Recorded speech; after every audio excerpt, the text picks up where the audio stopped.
Hello and welcome to daily current affair shorts initiative by prep IAS.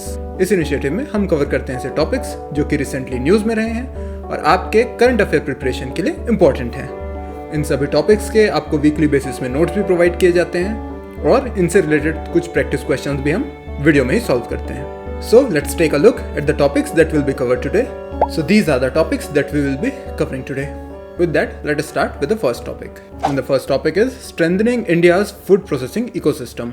तो एक बहुत अच्छी न्यूज़ है कि the Production Linked Incentive Scheme for Food Processing Industry, जिसको PLI SFPI भी कहते हैं, इसने एक्सीड कर लिया है अपने एम्प्लॉयमेंट टारगेट्स को। इनका टारगेट था कि 2.5 लाख जॉब्स जनरेट करनी है 2026 तक, लेकिन इन्होंने कर दिया है 3.39 लाख जॉब्स जनरेट।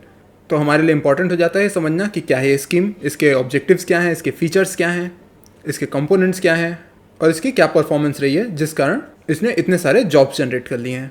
तो चलिए एकदम बेसिक से स्टार्ट करते हैं। जब पीएलआई स्कीम या फिर प्रोडक्शन लिंक्ड इंसेंटिव स्कीम की बात होती है तो इसके अंदर मल्टीपल सेक्टर्स आते हैं, जैसे कि इलेक्ट्रॉनिक्स एंड टेक्नोलॉजी मैन्युफैक्चरिंग। अब इसके अंदर फर्दर सब कंपोनेंट्स हैं, मोबाइल मैन्युफैक्चरिंग के, इलेक्ट्रॉनिक टेक्नोलॉजी प्रोडक्ट के, टेलीकॉम का, ड्रोन्स एंड ड्रोन कंपोनेंट्स के। फिर एक सेक्टर आ जाता है consumer goods and lifestyle industries का। इसके अंदर वाइट गुड्स आते हैं जैसे कि एसी, टेक्सटाइल प्रोडक्ट्स आते हैं और साथ ही आते हैं फूड प्रोडक्ट्स। तो हम आज जिस स्कीम को देखने वाले हैं वो इस फूड प्रोडक्ट्स वाली कैटेगरी से ही रिलेटेड है। तो चलिए पहले इसके बैकग्राउंड को समझ लेते हैं कि जो फूड प्रोसेसिंग सेक्टर है इंडिया में उसका क्या रोल है। तो जब फूड प्रोसेसिंग की बात हो रही है तो ऑब्वियसली हमने एग्रीकल्चर से कुछ चीज़ें उगाई हैं, अब उनके ऊपर हम कुछ प्रोसेसिंग करने वाले हैं, यानी कि यहाँ पे एक मैन्युफैक्चरिंग वाला एंगल आ रहा है। लेकिन यहाँ manufacturing refers to the process of processing the food with the purpose of enabling value addition, reducing wastage and boosting exports। तो इस फूड प्रोसेसिंग से जो ग्रॉस वैल्यू एडेड है, इसके कारण जो प्रोडक्ट है वो डायरेक्ट 1.34 लाख करोड़ से बढ़ के हो गए हैं 2.24 लाख करोड़। फिर एक्सपोर्ट्स में भी इसका शेयर इंक्रीज हुआ है फूड प्रोडक्ट्स का और वो बढ़ के हो गया है 20%। और इंडिया के केस में देखा जाए तो हमारे पास एक बहुत ही स्ट्रॉन्ग रॉ मटेरियल बेस है, क्योंकि हम लोग बहुत सारे फ्रूट्स एंड वेजिटेबल्स उगाते हैं। इस कारण रॉ मटेरियल का हमारे पास एक बहुत अच्छा बेस बना हुआ है। अब इसमें अगर हम लोग प्रोसेसिंग इन्वॉल्व कर देते हैं तो हमारे जो एक्सपोर्टेड गुड्स हैं उनकी क्वालिटी भी बढ़ जाती है और उससे ज़्यादा पैसे की भी कमाई होती है, जो कि इन टर्न फार्मर्स को हेल्प करता है। तो अब देख लेते हैं इस पर्टिकुलर स्कीम को। 2021 के अराउंड इसे स्टार्ट किया गया था और इसका जो मेजर ऑब्जेक्टिव तो यही था कि हम लोग ग्लोबल फूड मैन्युफैक्चरिंग में एक अच्छे पोजीशन में ले आए इंडिया को। फिर इसके अलावा हम लोग इन फूड प्रोडक्ट्स की ब्रांडिंग और मार्केटिंग भी करते हैं ताकि जो इंडियन फूड है उसको एक ग्लोबल रिकॉग्निशन मिल सके मार्केट्स में। अब देख लेते हैं इस स्कीम के कंपोनेंट्स। तो इसके 3 कंपोनेंट्स की बात होगी। पहली जो कैटेगरी 1 है वो प्रमोट करती है large scale manufacturing in segments like ready to eat and ready to cook foods, processed fruits and vegetables, marine products and mozzarella cheese. यहाँ नीचे आप एक डायग्राम में भी देख पा रहे हैं जो चारों सेगमेंट्स की यहाँ पे बात की गई, वो चारों सेगमेंट्स यहाँ पे मेंशन है आपके इजीली याद रखने के लिए। फिर जो सेकंड कैटेगरी आती है वो प्रमोट करती है इनोवेटिव एंड ऑर्गेनिक प्रोडक्ट्स को, और मेन यहाँ पे फोकस होता है MSMEs के ऊपर, यानी micro small and medium enterprises के ऊपर।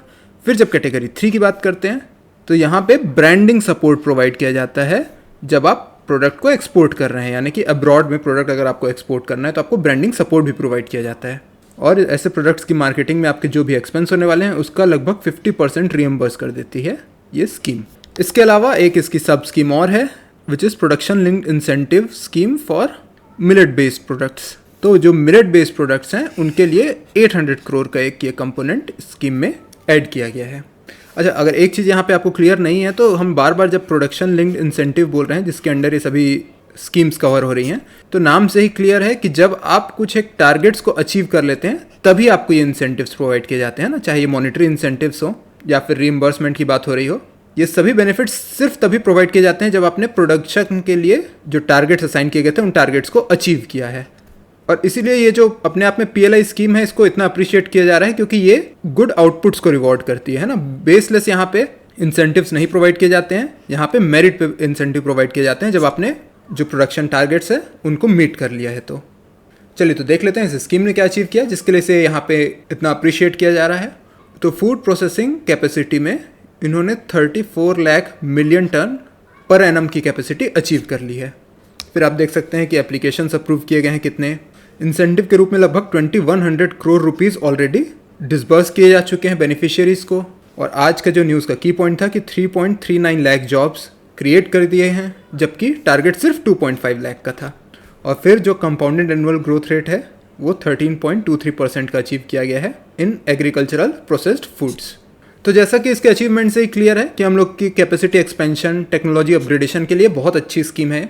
एमएसएमईज को यहाँ पे बहुत सारे मौके मिलने वाले हैं और इस स्कीम के थ्रू अब इंडिया है वो ग्लोबल प्रोसेस जो फूड मार्केट है उसमें अपनी एक नई पहचान बना पा रहा है। And ultimately it is going to help the exporters, the farmers and all the people involve in the production और प्रोसेसिंग प्रोसेस। तो एक अच्छी स्कीम है गवर्नमेंट ऑफ इंडिया की, इसको आप जरूर याद रखिएगा। अब आ जाते हैं हम लोग आज के सेकंड टॉपिक में। The second topic of the day is Druzhba pipeline.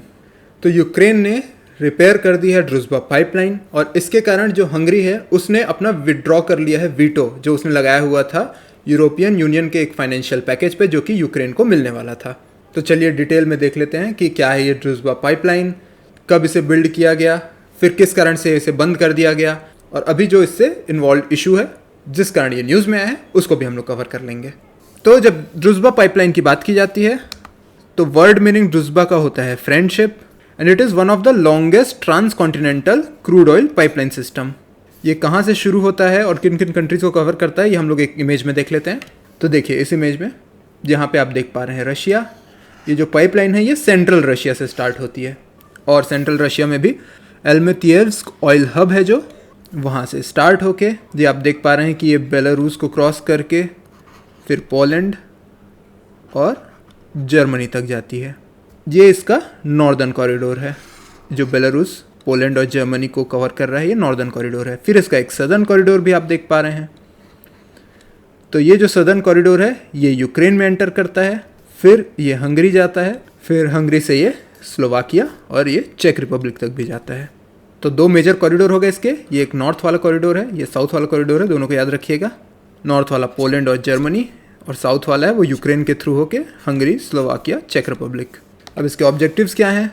तो ऑब्वियसली ऑयल ट्रांसपोर्टेशन करना है, लेकिन यहाँ पे कैसा हो रहा है, लैंड बेस्ड ऑयल ट्रांसपोर्टेशन हो रहा है ताकि अगर मैरी टाइम शिपिंग रूट्स में कोई भी इशू आता है तो उसको काउंटर किया जा सके। और हमको पता है कि ऑलरेडी जो रशियन ऑयल है उसको स्टॉप करने के लिए यूएस लगातार कुछ ना कुछ प्रयास करते रहता है, वो एम्बार्गो लगाते रहता है। तो ऐसे में रशिया ने अपने ऑप्शंस डाइवर्सिफाई करके रखे हैं, वो लैंड रूट से भी इन पाइप्स के जरिए अपनी ऑयल है वो यूरोप में सप्लाई करते रहता है। लेकिन कुछ इशू आ गए थे जिसके कारण ये सप्लाई रुक गई थी और अब ये वापस चालू हो गई है, तो हम लोग उस इशू को भी देख लेते हैं। आपको पता है कि रशिया यूक्रेन कॉन्फ्लिक्ट चल रहा है।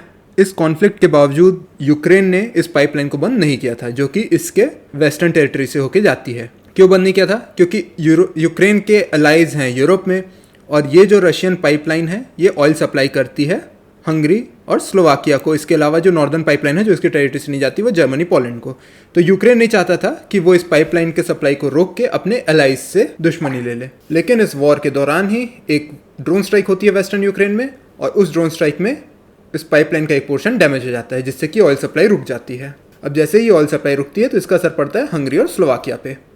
इस बीच यूरोपियन यूनियन में एक प्लान लाया जाता है कि 90 बिलियन यूरो की असिस्टेंस दी जाएगी यूक्रेन को due to this Russia Ukraine war. लेकिन जो हंगरी है और स्लोवाकिया ये लोग इस मिल के इस लोन को वीटो कर देते हैं और आगे पास नहीं होने देते हैं, क्योंकि उनका कहना था कि जब तक ये पाइपलाइन रिपेयर नहीं की जाएगी हम इसको आगे नहीं बढ़ाएंगे। तो यूक्रेन ने फिर अब इस पाइपलाइन को रिपेयर कर दिया है और जो ये 90 बिलियन यूरो का लोन इसको मिलने वाला था यूक्रेन को, इसको अब क्लियरेंस मिल गई है हंगरी की तरफ से भी। तो अब जब हंगरी की बात हो रही है तो आपको ये भी पता होना चाहिए कि अभी इनका क्या पॉलिटिकल शिफ्ट हुआ है। पहले इनके प्राइम मिनिस्टर थे विक्टर ऑर्बान और इनकी रिपोर्ट बहुत अच्छी नहीं थी, डिक्टेटर टाइप के थे ये थोड़े, और इस वॉर में ये ईयू के अगेंस्ट जाके रशिया को सपोर्ट कर रहे थे। लेकिन इलेक्शंस होते हैं और नए प्राइम मिनिस्टर चुन के आते हैं पीटर माग्यार। इनके आते ही एक पॉलिसी शिफ्ट होती है और ये वापस यूक्रेन को सपोर्ट करने लगती है कंट्री, जैसा कि ईयू का भी स्टैंड है। और अब ऑयल फ्लोज भी रिज्यूम हो गए हैं और ये लोन भी पास हो गया है। तो ये जितनी बैकग्राउंड वाली स्टोरी है ये तो आपके लिए सिर्फ समझने के लिए इंपॉर्टेंट है। मेन आपको पता होना चाहिए कि अगर इस पाइपलाइन के बारे में एग्जाम में क्वेश्चन आता है तो ये किस कंट्री से किस कंट्री तक फ्लो हो रही है और इसमें बाकी जो कंट्रीज हैं जिनका इसमें वेस्टेड इंटरेस्ट है उनके बारे में भी आपको पता होना चाहिए। चलिए तो अब आ जाते हैं हमारे आज के लास्ट टॉपिक में, and the last topic is Limnonectes Moti Jheel. तो फ्रॉग की एक नई स्पीशीज़ डिस्कवर हुई है नामदफा टाइगर रिजर्व में अरुणाचल प्रदेश के। तो इस स्पीशीज़ के बारे में देख लेते हैं। फिर इसके नेम का क्या ओरिजिन है वो भी देख लेते हैं, और इसकी फिजिकल कैरेक्टरिस्टिक्स वगैरह कवर कर लेते हैं। तो जब इस नई स्पीशीज़ की बात की जाए जिसका नाम है लाइमोनेक्टस मोती झील, तो ये क्या है, एक एम्फीबियन स्पीशीज़ है, और आप इमेज में देख पा रहे हैं कि ये एक फ्रॉग की स्पीशीज़ है। कहाँ डिस्कवर हुई है इस चीज़ को याद रखिएगा कि अरुणाचल प्रदेश के जो नामदफा टाइगर रिजर्व है वहाँ पे इसे डिस्कवर किया गया है। फिर इसके नाम में जो मोती झील है वो वहाँ की मोती झील लेक से आता है, जो कि एक नेचुरल लेक है, और ये हाई हिल एरिया में इस रिजर्व के एग्जिस्ट करती है। फिर जब इस स्पीशीज़ की बात की जाए तो ये है फैंग्ड फ्रॉग स्पीशीज़।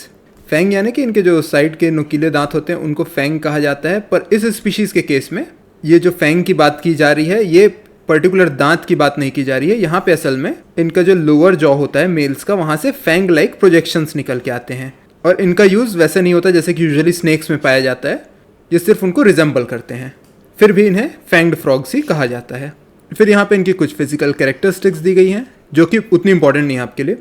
आप इनके रिप्रोडक्टिव बिहेवियर से ये वाला पॉइंट याद रखिएगा कि जो यूजुअली फ्रॉग स्पीशीज़ होती हैं वो वाटर बॉडीज़ या वेजिटेशन में अपनी एग्स ले करते हैं, but as oppose to them this particular species builds mud nest beneath leaf litter on the forest floor, यानी कि ये मड के नेस्ट बनाते हैं जब फॉरेस्ट फ्लोर में पत्तियां वगैरह गिरी होती हैं उनके नीचे। तो ये जो नेस्टिंग बिहेवियर है ये इस ग्रुप के स्पीशीज़ में कभी ऑब्जर्व नहीं किया गया था, तो ये एक नया नेस्टिंग बिहेवियर है, इसलिए थोड़ा इंपॉर्टेंट हो जाता है। आपके लिए ये याद रखना इंपॉर्टेंट है कि इस स्पीशीज़ का नाम क्या है और कहाँ पे ये डिस्कवर हुई है। एंड ऑब्वियसली नई स्पीशीज़ है इसलिए इसका IUCN स्टेटस अभी हमें नहीं पता है, डेटा डेफिशिएंट है, इसको और स्टडी किया जाएगा, और जो भी उस स्टडी के रिजल्ट्स होंगे उसके बेसिस में इसको एक स्टेटस असाइन किया जाएगा। तो चलिए, इस टॉपिक से आपको इतना याद रखना था। अब हम लोग देख लेते हैं आज के क्वेश्चंस क्या हैं।